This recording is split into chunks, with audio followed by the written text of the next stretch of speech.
것이라고 말씀하십니다. 또 권능을 받으면 땅끝까지 이르러 증인이 되리라고 선포하셨습니다. 이 시간 우리 합심하여 기도할 때 주여 성령의 충만함과 권능을 부어 주옵소서.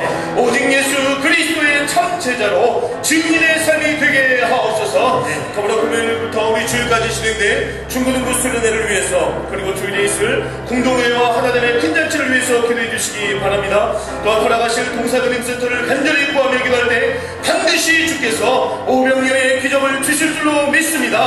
절대나 기도하겠습니다. 주여 성령의 충만함을 주옵소서. 주여 성령의 충만함을 주시옵소서. 사랑하는 주님, 오늘도 성령의 충만함을 구하며 이 자리에 나왔습니다. 성령의 충만함과 권능을 부어 주시옵소서. 오늘 오직 말씀과 기도로 순종케 하여 주시옵소서. 예수님의 이름으로 기도드립니다.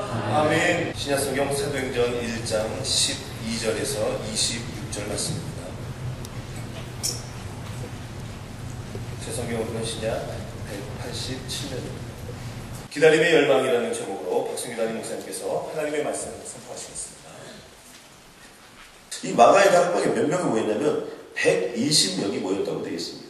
이 120이라는 숫자는 단순한 어떤 숫자가 아니고 이스라엘의 12지파를 대표하는 상징적인 의미를 담고 있습니다. 그러니까 12지파에 120명, 그리고 뿐만 아니라 온 이스라엘 전체를 가리키는 영적인 의미를 담고 있습니다. 예수님이 살아생전에는요, 수없이 많은 사람들이 예수님을 따랐었습니다. 그런데 예수님께서 죽으신 다음에, 돌아가신 다음에 많은 사람들이 다 흩어졌고요. 뿐만 아니라 이제 부활하심의 모습을 500의 형제 유해와 한 230명 정도의 사람들에게 보여준 성서의 기록이 있는데요. 그리고도 남은 자는 이제 120명밖에 남지 않았습니다. 성서가 우리에게 던져주고 있는 중요한 교훈이 하나 있습니다. 우리가 신구약을 다 합쳐서 1189장인데요. 그곳에 면면이 흐르고 있는 신학적인 대단히 중요한 사상 중에 하나가 뭐냐면 남은 자 사상. 그러니까 끝까지 남은 자들을 통해서 하나님의 역사가 이루어지는데, 이제 예수님이 이 땅을 떠나시면서 마지막으로 남은 자들이 120명이었습니다. 우리가 오병이어 얘기하지만 오병이어 때만 해도 약 2만 명의 사람들이 그곳에 운집했던 모습들을 볼 수 있는데 그들은 다 온데간데 없습니다. 로마서 9장 27절에 보니까 이스라엘 자손들의 수가 비록 바다의 모래 같을지라도, 이스라엘 자손들의 수가 바다의 모래같이 많을지라도 남은 자만 구원을 받으리니 주께서 땅에서 그 말씀을 이루고 속히 시행하리라. 남은 자 사람. 데살로니가전서 4장 17절에 보니까 그 후에 우리 살아남은 자들도 그들과 함께 구름 속으로 끌어올려가는 남은 자의 모습입니다. 저는 이곳에 있는 모든 자들이 끝까지 남기를 주님의 이름으로 간절히 선포합니다. 여러분, 우리가 이 살아있을 때하고 그렇지 않을 때하고 이렇게 큰 차이가 난다는 것을 알 수 있습니다. 아마 레이건 대통령인 것 같아요. 레이건 대통령에게 물어봤다고 그래요. 아니, 대통령이 있을 때하고 없을 때하고 무엇이 제일 큰 차이가 납니까? 그랬더니 레이건 대통령이 원래 그 배우였고 유머스럽지 않습니까? 그럼 이렇게 했다고 그래요. 요즘에 골프를 치는데 사람들이 안 져준다는 겁니다. 대통령 시절에는 사람들이 다 비슷비슷하게 가지만 살짝살짝 져줬는데 퇴임하고 나니까 살살살살 하면서 자기를 계속해서 이긴다, 이렇게 얘기하더라고요. 여러분, 우리들이 뭐가 필요한 겁니까? 여러분, 주님 앞에도 끝까지 충성을 다하는 것이 좀 필요하죠. 정말 충성스러운 모습이 좀 필요합니다. 또 한 가지 제자들의 반응이 있습니다. 그것은 뭐냐면 120명의 제자들이 그곳에 모여서 한 것은 마음을 같이하여 오로지 기도에 힘썼다는 것입니다. 본문이 이렇게 전하고 있습니다. 여자들과 예수의 어머니 마리아와 예수의 아우들과 더불어 마음을 같이하여 오로지 기도에 힘씁니다. 이 120명의 사람들 중에서는요, 가장 핵심적인 예수님의 제자들이었던 사도들이 모였습니다. 사도들은 예수님과 함께 동행했던 사람들이죠.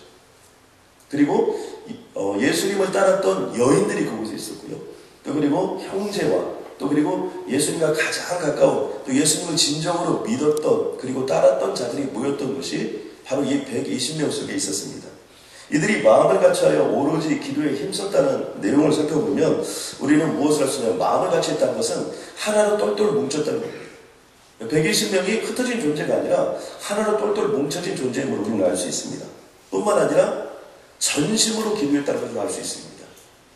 왜냐하면 오로지 기도에 힘썼다, 이것은 뭐냐면요, 마음을 같이 했다, 오로지 기도에 힘썼다, 그것은 그냥 기도했던 것이 아니라 전심을 다해서 기도했다는 겁니다.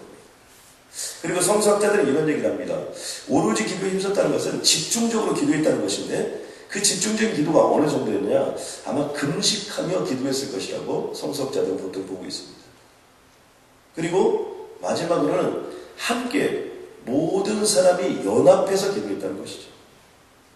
우리가 혼자 기도할 수도 있지만요, 이 성경에 보면 연합해서 기도하는 것이 대단히 중요한 것들을 우리는 볼 수 있습니다. 그들이 한 일은 뭐냐면 딱 하나입니다.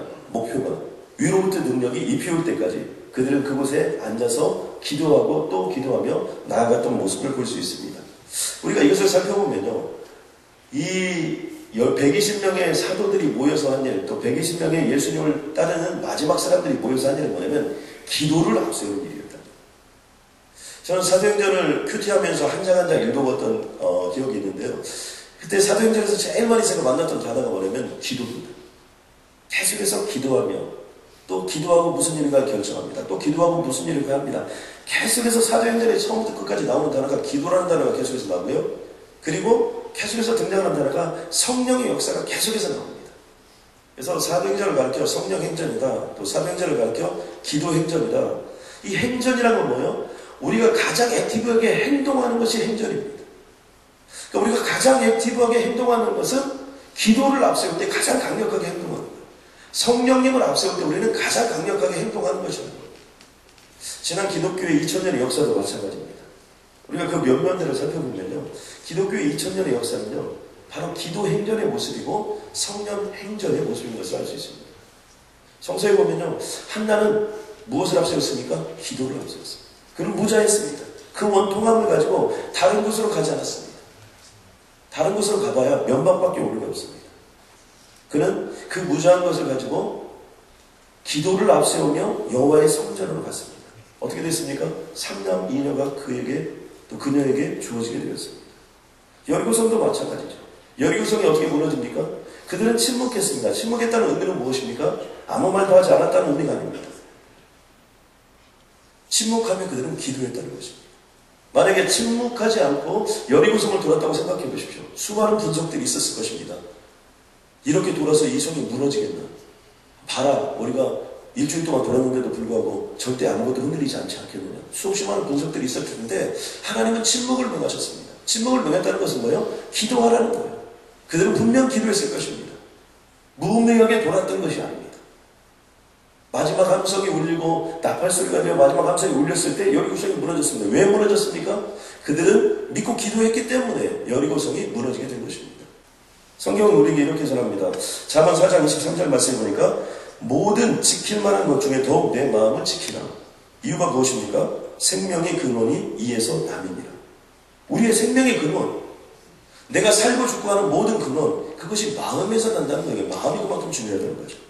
로마서 10장 10절에 보니까 사람이 마음으로 믿어 의에 이르고, 마음의 고백이 중요하다는 거예요. 마음으로부터 믿는 것들을 통해서 우리는 의에 이른다. 예수 그리스도의 믿는 자, 예수 그리스도의 제자가 되는 사람, 모든 것들은 마음으로부터 시작됩니다. 입으로 시인하여 구원에 이르냐. 마음으로 먼저 믿어진 것들이 입으로 튀어나오게 된다는 것이고, 그 고백을 통해서 우리들의 믿음과 그 믿음의 삶이 결정이 되는 것입니다. 오늘 본문 속에서는요, 두 가지 마음을 품은 자들이 등장합니다. 한 부류는 120명의 사람들입니다. 그들은 온 사람들이 다 마음을 합심해서 위로부터의 능력을 간절히 간구하고 기도하며 나아가는 모습을 우리들에게 보여주고 있습니다. 또 한 부류의 사람은요, 가룟 유다가 등장합니다. 갑자기 이렇게 가룟 유다가 불쑥 여기에 등장하는 그것이 참 어색합니다. 그럼에도 불구하고 가룟 유다의 이야기가 불쑥 우리들에게 등장하는 것을 볼 수 있습니다. 여러분, 가룟 유다는 어떤 사람입니까? 오늘 본문의 말씀 보니까 직무의 한 부분을 맡았던 자다. 그러니까 중요한 부분을 맡았던 자라는 겁니다. 여기서 그는 재정을 맡고 있었습니다. 그는 상당히 똑똑한 것을 우리가 알 수 있습니다. 재정을 맡았고, 또 가룟 유다의 삶의 행적을 살펴보면 면면의 모습 속에서 아주 스마트한 사람인 걸 알 수 있습니다. 그런데 결론을 이렇게 적고 있습니다. 이 사람이 불의의 싹으로 밭을 사고 후에 몸이 곤두박질하여 배가 터져 창자가 다 흘러나온지라. 그러니까 비참하게 죽었다는 겁니다. 마지막에 창자가 터져서 죽었다는 거예요. 마태복음 27장 5절에 보니까 유다가 은을 성수에 던져놓고 물러가서 스스로 목매어 죽은지라 이렇게 되어 있습니다. 그러니까 예수님을 판 값의 그 돈을 성소에다 던져놓고 그리고 가서 목매달아 죽었다는 것입니다.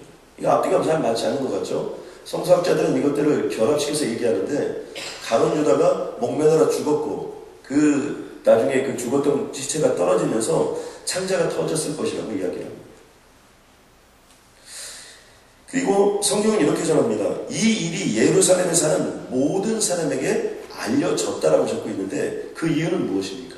이것은 가룟 유다의 죽음에 대해서는 모든 예루살렘이 다 알아야 된다는 겁니다.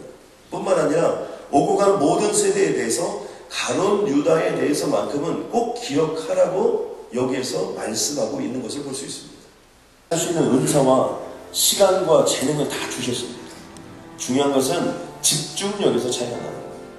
우리가 그것에 온전히 집중하지 못하기 때문에 하루 24시간이면 충분하다고 하나님의 생각이 있기 때문에 24시간 정도예요. 30시간이 더 필요하고 40시간이 필요했다면 30시간 주고 40시간 줬을 거예요. 하나님 나에게 이미 주신 은사가 있는 줄로 믿습니다. 재능과 은사가 다른 건 뭡니까? 재능은 탤런트가 될 수 있지만 은사는 예수 믿는 자에게만 주신 하나님의 축복입니다. 그렇다면 그 은사를 이미 나에게 주신 줄로 믿습니다. 능히 세상을 이길 수 있고 능히 세상을 섬길 수 있고 능히 세상과 싸워 하나님 그 하나님의 영광을 간증하고 증언할 수 있는 그런 하나님의 자녀로 우리를 불러주셨습니다. 하나님 나에게 은사를 허락하여 주시면 감사합니다. 그 은사를 마음껏 사용할 수 있도록 주님 도와주시옵고 우리들 뇌는 아인슈타인을 능가하는 뇌를 이미 주셨습니다. 하나님 그것을 사용할 수 있도록 이 시간 은혜를 내려달라고 기도하면 주님께서 역사하여 주실 줄로 믿습니다. 절로 따라서 합심을 한번 기도할 때 하나님